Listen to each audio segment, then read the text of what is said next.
Merci aux enfants du conseil municipal qui m'ont bien lu les uns après les autres pour vous faire passer un message. Je vais maintenant officiellement commencer mon discours pour remercier les personnes présentes. Donc avant tout, Mme Frédérique Puissac, qui est sénatrice de l'Isère, qui verra peut-être nos enfants quand on ira au Sénat. Mme Dominique Cheblin, conseillère déléguée de Grenoble-Alpes Métropole, qui représente le président Ferrari. Monsieur Pierre Faure, président du CIVOM du Néron et maire de Pierre-en-Chartreuse. Monsieur Laurent Amadieu, maire de Saint-Égrève. Mesdames et messieurs les adjoints et conseillers municipaux du Fontanil. Mesdemoiselles et messieurs les conseillers municipaux du conseil municipal des enfants. Mesdames et messieurs les élus des communes voisines et de la métropole. Major Zanotti, commandant de la brigade de gendarmerie de Porrette, juste en face de moi. Madame Élodie Locola, représentante de la police multicommunale de Saint-Égrève et le Fontanil. Lieutenant Joachim Rezande, chef de caserne, nouveau chef de caserne, devrais-je dire, de Saint-Égrève, les pompiers. Mesdames et messieurs les chefs d'entreprise et commerçants, mesdames et messieurs, chères Fontanilloises, chers Fontanillois et surtout chers amis. Cette année, c'est également avec beaucoup de bonheur, d'émotion et de sincérité que je prononce mon discours entouré des élus du Fontanil, des communes voisines et des collectivités partenaires, des représentants des institutions et surtout de vous tous, Fontanillois, venus nombreux pour partager ce moment de convivialité. Un très grand merci aux élèves de Fontamusique pour leurs prestations chantées, sous la direction de leurs enseignants. Nous sommes ravis de les entendre présenter leur travail qui valorise la qualité de notre école de musique et des nombreux projets menés avec ces élèves. Donc, encore bravo à eux. Quelle fierté également d'avoir laissé la parole aux jeunes élus du conseil municipal des enfants, qui nous ont délivré un message de vœux sincère et porteur d'espoir. Ces jeunes Fontanillois ont beaucoup de choses à nous dire et à proposer. Nous sommes ravis de les accompagner sur le chemin de la citoyenneté et de les soutenir dans la mise en œuvre de leurs projets. Un beau programme s'annonce encore pour cette année, avec une attention particulière portée à nos aînés que les enfants rencontreront. Ces valeurs d'échange, de curiosité, d'entraide et de solidarité doivent guider les actions qui mènent au nom de tous les enfants qu'ils représentent. Cet engagement citoyen se prolongera enfin par un voyage à Paris pour visiter le Sénat et les jardins du Luxembourg. Au Fontanil, nous travaillons sans relâche pour accompagner les personnes isolées, soutenir les initiatives associatives, proposer des animations pour tous, offrir un service public de qualité. Nous œuvrons avec passion pour que notre quotidien s'accompagne de moments de partage et de convivialité en famille, entre amis et aussi entre Fontanillois, pour que l'esprit village du Fontanil reste plus que jamais notre devise. J'adresse également, au nom du conseil municipal, une pensée pour tous ceux et toutes celles qui sont confrontés à la maladie, au deuil et à tous ceux qui sont seuls. Mes remerciements vont donc à chacun et chacune des élus qui s'investissent à mes côtés avec passion et représentent avec fierté la population fontanilloise. J'associe bien entendu les 3 élus du groupe minoritaire, Laure Despinet, Pascal Lepinet et Ludovic Didier-Laurent, et les remercie pour nos échanges constructifs. Cet investissement au quotidien de l'équipe municipale n'est possible qu'avec l'implication de l'ensemble de nos agents communaux, que je souhaite, en mon nom et celui du conseil municipal, remercier sincèrement. Une pensée toute particulière pour Audrey Collor, je l'ai dit tout à l'heure, notre directrice générale des services qui coordonne les différents services municipaux. Nous avons d'ailleurs engagé une réforme importante à l'automne dernier pour revaloriser, à compter du 1er janvier 2024, accompagné par notre responsable du personnel Roberto Ferrara, les rémunérations des agents pour reconnaître leur implication et leur expertise et tenir en compte la manière de servir de chacun. Cet effort budgétaire supplémentaire important pour la commune, de près de 100 000 €, est totalement assumé dans un contexte où l'engagement public mérite d'être salué. Un mot également pour Louise Barbier-Guillon, notre première jeune fontanilloise, bénévole en service national universel. Ce SNU s'adresse à tous les garçons et les filles entre 15 et 17 ans. Il comporte un séjour de cohésion et un temps de service à la nation, compatible avec la scolarité, bien entendu. Je salue son engagement et nous sommes fiers de pouvoir accompagner ces jeunes fontanillois volontaires dans leur construction citoyenne. L'engagement de Louis suscitera, je l'espère, de nouvelles vocations auprès des jeunes fontanillois. L'année 2023 a été une année riche et particulière puisqu'elle marque notre mi-mandat. 3 années se sont déjà écoulées depuis les élections municipales. 3 années passionnantes, parfois éprouvantes, entièrement consacrées à votre service, à la mise en œuvre de nos projets pour la commune. 3 années d'engagement des élus autour de notre qualité de vie. Les premiers mois de notre mandat ont été marqués par la crise sanitaire. Face à cette situation inédite, nous avons mobilisé nos services publics essentiels pour apporter notre soutien aux plus fragiles d'entre nous. Nous avons mobilisé nos ressources dans cette période difficile, mais aussi tout au long de ces dernières années, pour vous accompagner avec une priorité tournée vers la proximité, la qualité des services rendus et la valorisation de notre cadre de vie. Les crises géopolitiques et les conséquences économiques, avec la guerre en Ukraine tout particulièrement, mais aussi le contexte environnemental et les enjeux climatiques, nous ont conduits à revoir nos priorités, nous adapter pour adapter nos actions aux réalités concrètes, aux enjeux collectifs et aux attentes en perpétuelle évolution. Cette année est également marquée par le fait que le Fontanil est positionné sur la première marche du podium départemental de l'Isère.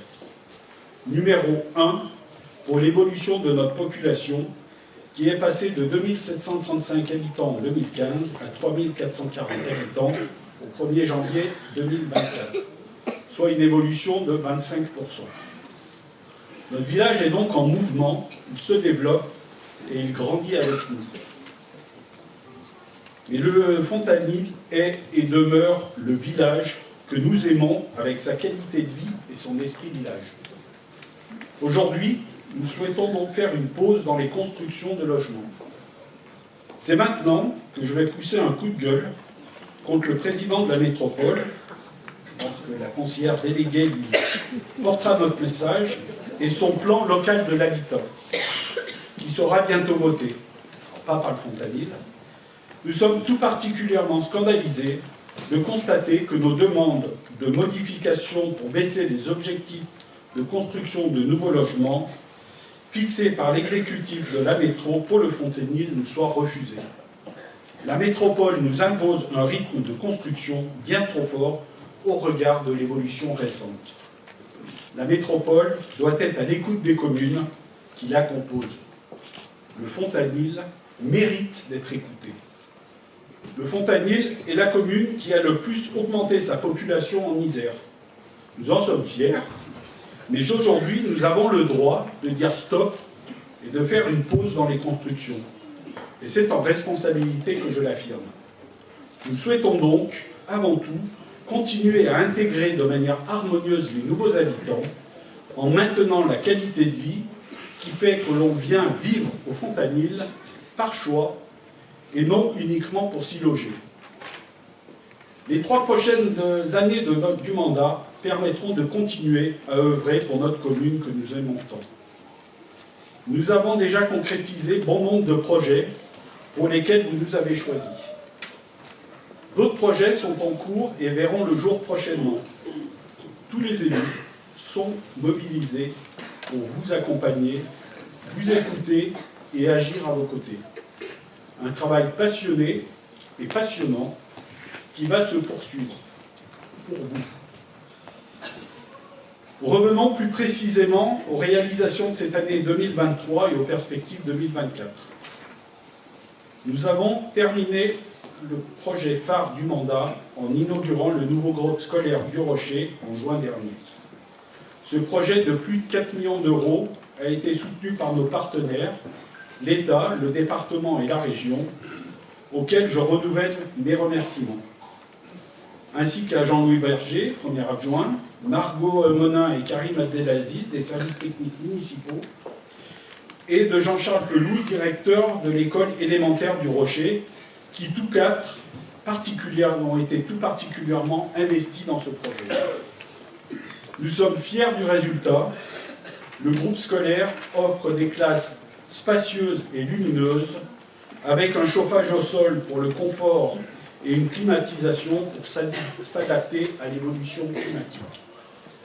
Pour compenser la consommation d'électricité des climatiseurs, nous avons installé des panneaux photovoltaïques sur le nouveau préau tant attendu par les élèves et par les équipes. Nous avons également profité des travaux et notamment avec la question de l'évacuation des eaux pluviales, pour lancer le projet de réaménagement complet de la cour d'école, qui n'était pas prévu dans notre programme de 2020-2026. Un revêtement en béton drainant et poreux, des aménagements ludiques, un grand abri à vélo pour répondre aux nouveaux modes de déplacement de nos petits écoliers, et enfin des végétaux dont les plantations se finalisent en début d'année.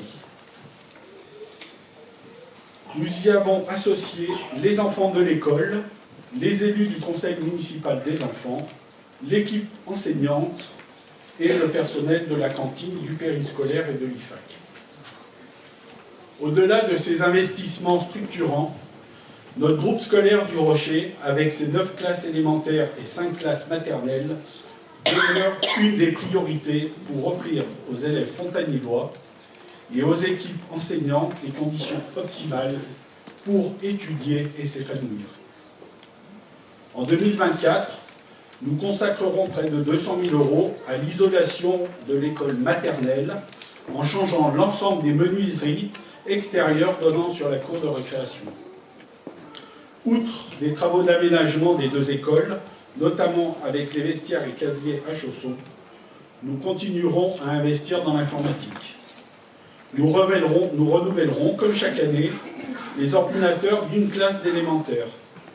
En plus, pour 2024, nous allons soutenir le projet porté par Stéphanie Richeroll, directrice de l'école maternelle, en dotant chaque classe de maternelle de VPI, ce sont des tableaux interactifs, et de tablettes.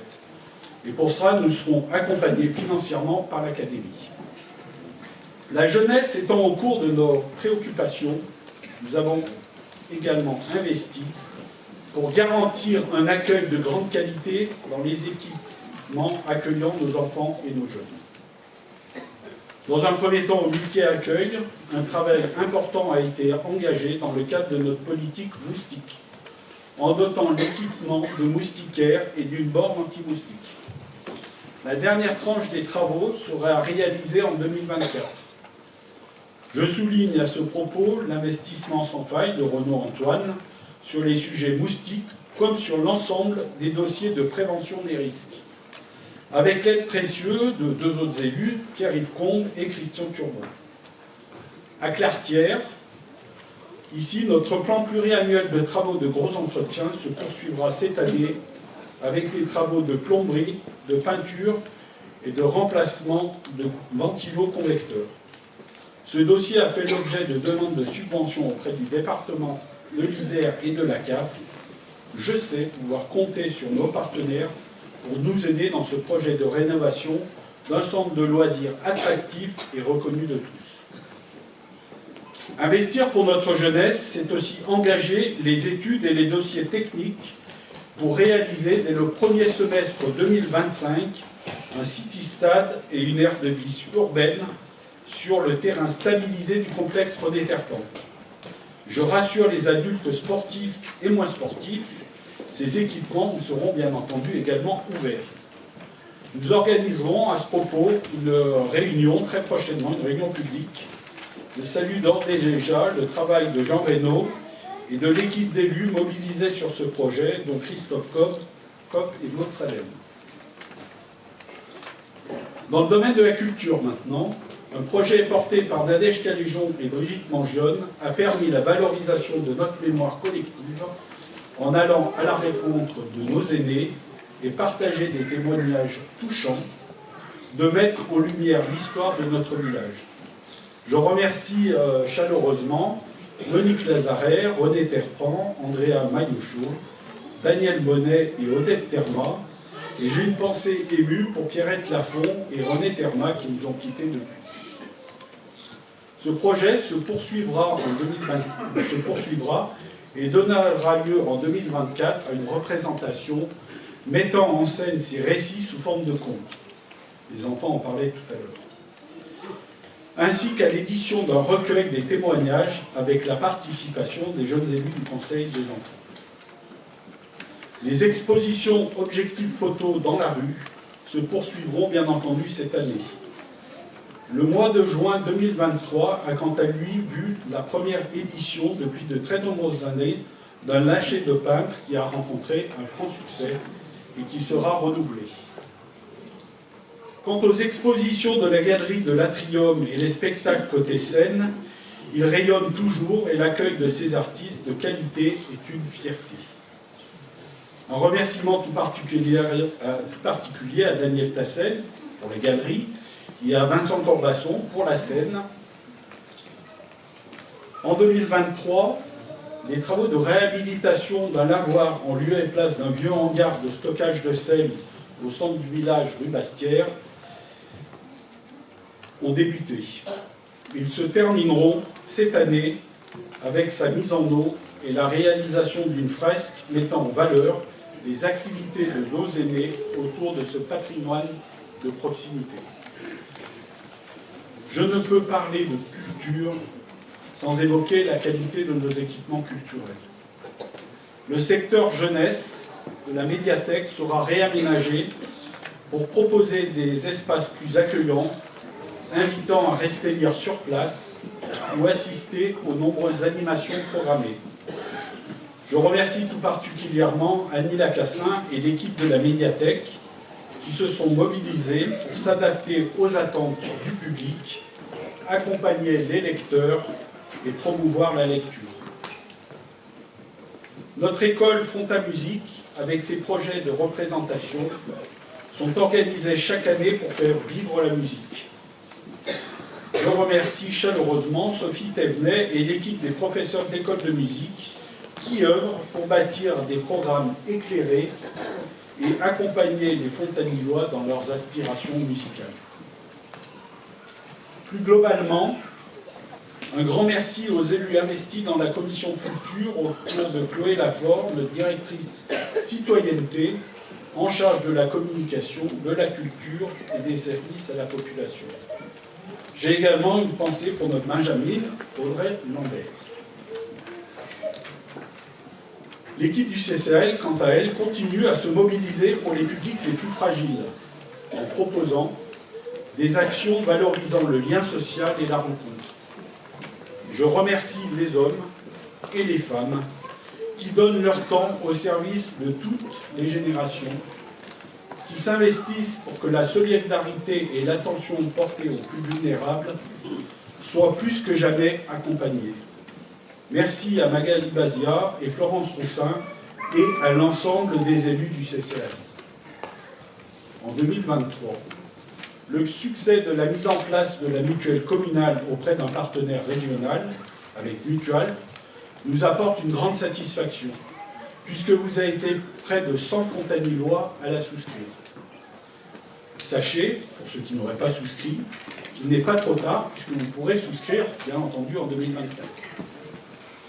La solidarité, c'est également l'accompagnement à la mobilité des familles de collégiens et lycéens, avec une participation annuelle de 50 € par élève sur l'abonnement annuel des transports en commun.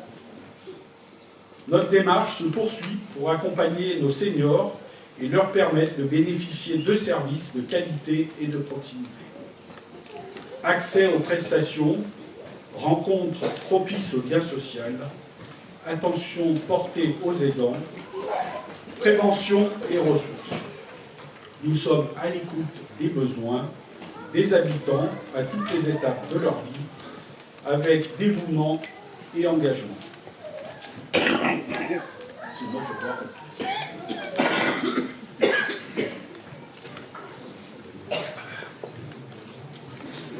De parler. Donc, la commune est aux côtés des associations qui animent le Fontanil. Et nous y reviendrons. Mais elle les soutient aussi financièrement, à travers des subventions de fonctionnement et de projets, ou encore par la réalisation de travaux spécifiques à leurs activités. À ce titre, nous avons eu le plaisir d'inaugurer le local mis à la disposition des chasseurs, rue de la Tannerie, et nous poursuivrons les travaux à la MJC, ainsi qu'au tennis, avec la fin de la réhabilitation des terrains de tennis, pour lesquels le club finance une partie également de ces travaux.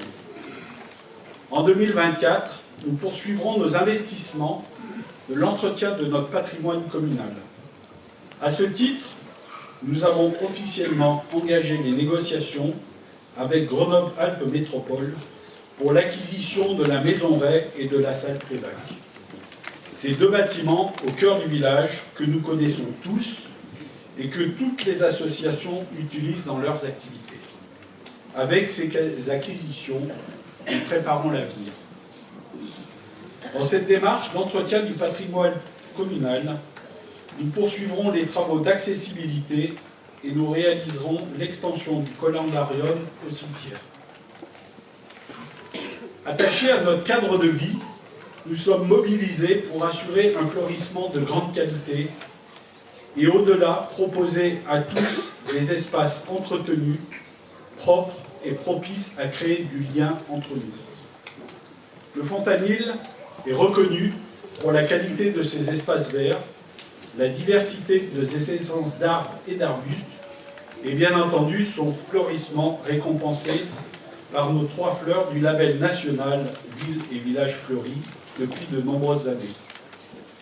En 2023, le jury est venu contrôler notre commune et nous avons été félicités et conservons bien entendu nos 3 fleurs. Autour de Bernard Durand, nous allons nous mobiliser encore plus pour ambitionner dans les années à venir d'obtenir le Graal suprême avec la 4e fleur.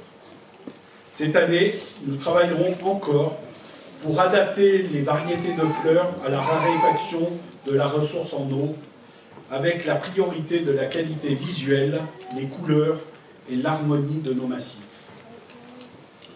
Notre qualité de vie, c'est également l'entretien de nos voiries. Malheureusement, en 2023, force est de constater que la métropole n'était pas au rendez-vous, puisque l'ensemble des projets que nous avions travaillés avec les équipes de techniciens de la métro ont été stoppés net. En 2023, la métropole est subitement tombée en panne, faute de budget, pour les voiries de notre commune. Espérons qu'en 2024, nous pourrons redémarrer et rattraper le retard pris cette année. Avec la nouvelle réglementation, l'année 2024 verra également une évolution de nos habitudes de tri de nos déchets alimentaires. En partenariat avec la métropole, nous viendrons vers vous au cours de l'année pour vous proposer des solutions et vous accompagner dans ces nouvelles solutions de tri. Notre cadre de vie, c'est aussi un village sûr et dans lequel le sentiment d'être protégé domine. C'est pourquoi nous sommes autant mobilisés pour assurer la sécurité tant avec nos forces de l'ordre qu'avec la poursuite du développement de notre vidéoprotection avec nos déjà plus de 60 caméras. Je remercie Salvatore Caltagirone pour le travail réalisé à mes côtés et je salue l'engagement de la police multicommunale et de la gendarmerie. Pour augmenter notre efficacité collective, nous investirons en 2024 pour relier par la fibre optique notre réseau de vidéoprotection directement à la brigade de gendarmerie de Morel. Notre sécurité, c'est également la vigilance de tous. Soyez attentifs. Prêtez attention à nos voisins. J'en profite cette année encore pour vous lancer un nouvel appel à volontaires dans chaque quartier du Fontanil pour étoffer notre réseau de voisins vigilants. Notre sécurité, c'est également, bien entendu, la poursuite du travail engagé autour de l'obligation légale de débroussaillement pour sécuriser nos habitations et lutter contre le risque d'incendie. La ville agit concrètement avec des démarches vertueuses pour notre environnement, dans le cadre de budgets pluriannuels, notamment avec la rénovation de l'éclairage des bâtiments communaux, la gestion à distance des systèmes de chauffage de nos équipements, le remplacement des fils lumineux et des spots énergivores du tennis, le changement de la chaudière à l'église et enfin la modernisation de notre éclairage public. À ce propos, et comme nous y étions engagés, nous avons voté une enveloppe financière en 2024 pour engager la réflexion sur l'accompagnement des copropriétés dans le renouvellement de leur éclairage.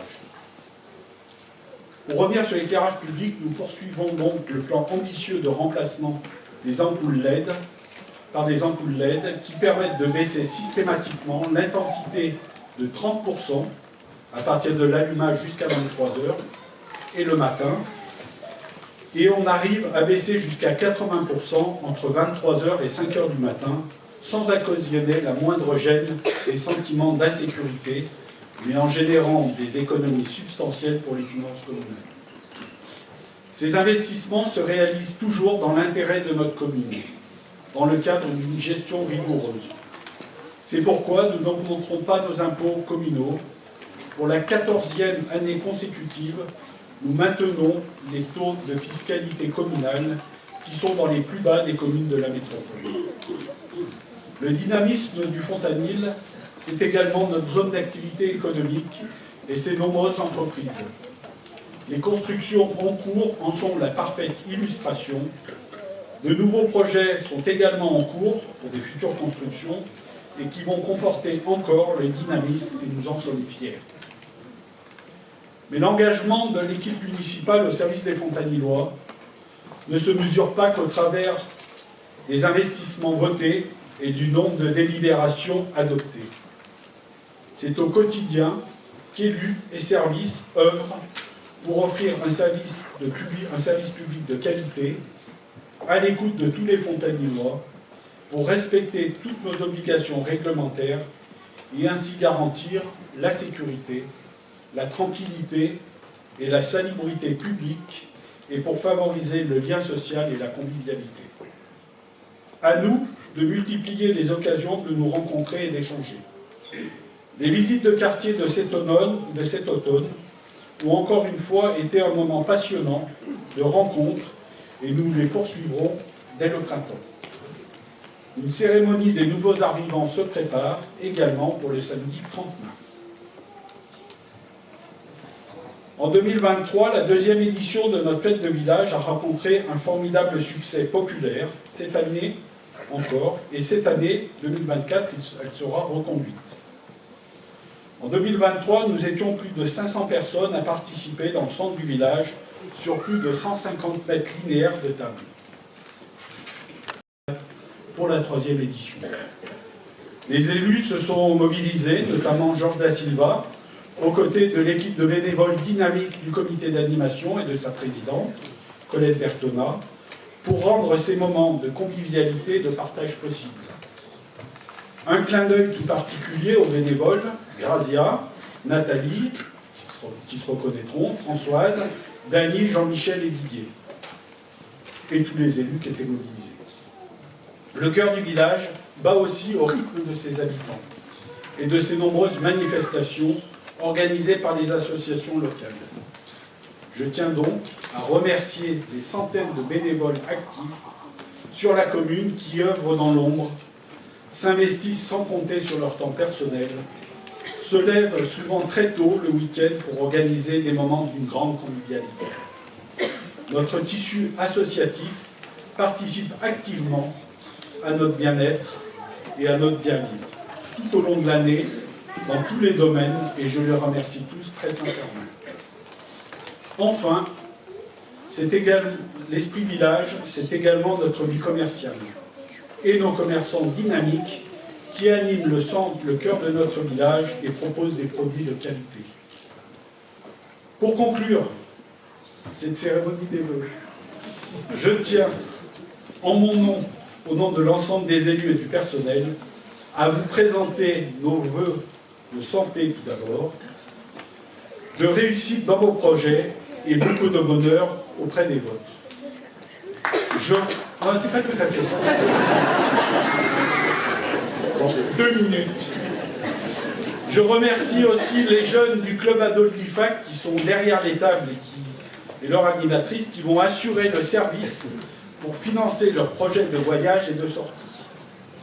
Cette année, écoutez bien avant la fin, cette année je souhaite à mon tour formuler un vœu que je vous adresse personnellement.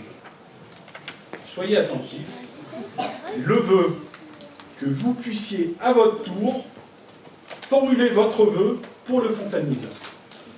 Le vœu d'une action, d'un équipement, d'un projet et d'un événement pour 2024.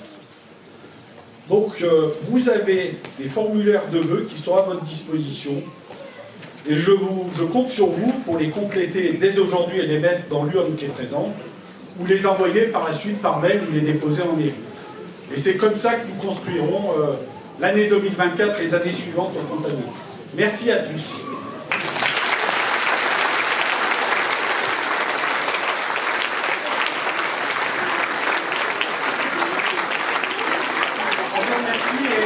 Traditionnellement, je vous invite, pour ceux qui sont au fond de vous, à vous retourner, et pour les autres, à vous lever, et rejoindre les tables pour le traditionnel verre de l'amitié. Merci.